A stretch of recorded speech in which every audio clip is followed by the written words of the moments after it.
Hello everyone, today's video is just a follow-up about one of the repairs I've done. It's about Cambridge Audio Azure640A where right pair of speakers has no sound. Okay, so the part 2 was fixed, but I didn't fix as fixed, it was just fixed on its own. So I had customer who brought that in and collected later, and I said, no fix. So I said to the customer, look, I've got those two transistors, you want them or you don't want them, because I bought them now for you and it was faulty when you came in. We've tested and that was for real wrong, but it turns out that no, they are fine, so it's working. Customer took it home and believe it or not, same thing happened, and I said, okay, we knew that on my side was everything okay. Yes, there was no issue whatsoever. I was happy with letting go this power amplifier, yes, audio amplifier, sorry. So I said, can you do simple tests like swap speakers, swap audio source, swap audio source cable, use another device, and just plug it in your phone or something. Customer said, no, I've done everything, it's not working. Yes, it's just not working. Yeah, it's faulty again. I should listen to you and just solder them when they came in. Yes. And I don't like to solder stuff just to charge customer more. I've got a reputation 20 plus years, so I don't want to lose my reputation. Why I will do something which I know it will be wrong in the first place.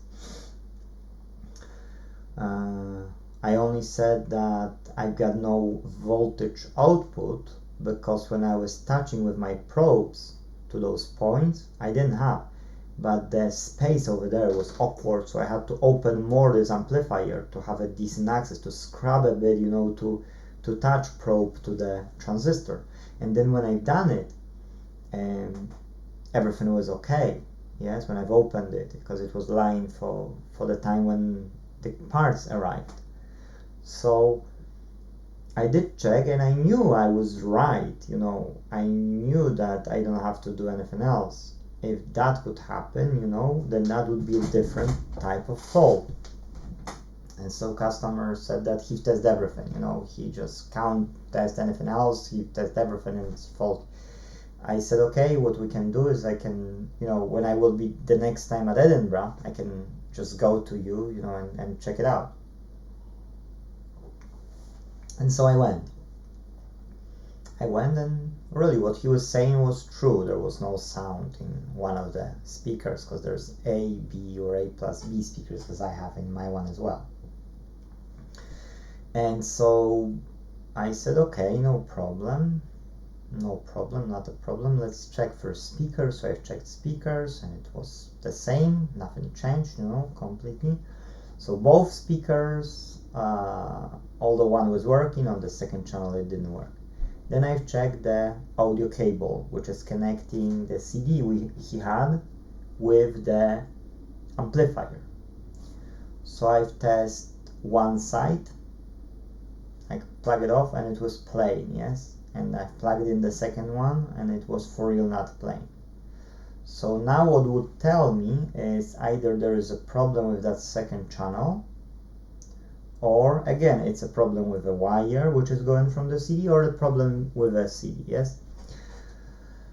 So I did use the other wire which was working now, and I plug it into the other socket and it starts playing. So in that case the fault was in either this cable or in the CD player. What was the problem? You need to test further to know, yes, but it wasn't the amplifier. So what I think was happening is that there was some short circuit somewhere and it's frozen the transistors, because when it came to me it was still faulty, still one side of the speakers wasn't working. and then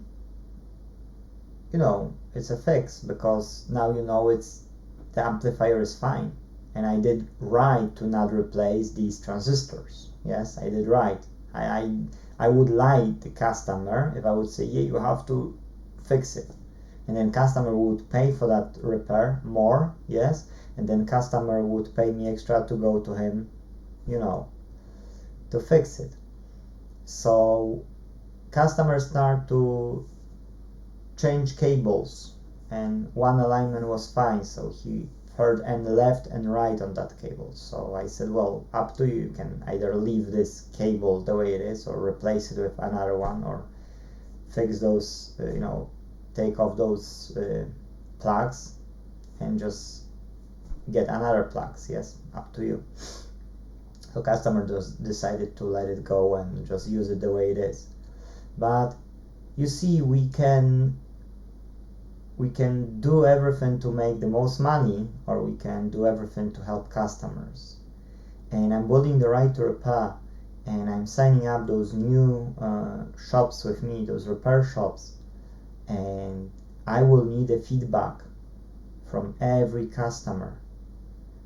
Because if those repair shops will be doing nasty things, as I could do with this repair, that will put a bad word on the right to repair. And we can't afford it, guys. We need an integrity. We really need to deliver. And when we will deliver, everyone will be happy. Yes? So, that's the thing. If you've got any other things which you could add up to this, either repair or what I've said, I would be happy to hear. But for now, I've said everything what I wanted. Hope you've got some lesson from it. You see, I don't want to lose my reputation, so I can't go into those things. But I do believe there are certain people who would like to do it only for money. And then I can say to these people, learn either MLM, multi-level marketing, or network marketing, or you can call it the way you want, or learn as a profession forex trading or currencies, commodities trading. And these two are built on money. Here you can make so much money you won't be able to spend. So if you are in the electronics, you don't have heart for it, don't do it. There are other people who can do it and can make many people happy. But don't kill our profession, because you're killing the right to repair. Be fair to the best you can. And if you can't be best, get some help. There's plenty of tutorials. My knowledge comes from the Google. My practice comes from buying my own stuff, making it more faulty. Just my neighbor realized that was looking really nice, like really easy to do. It's really not that easy, and he suffered he took the smallest resistor, and that's what caused him the biggest pain, the smallest size of the resistor on the SMD. He was able to remove it, but he wasn't able to put it for a long extended period of time.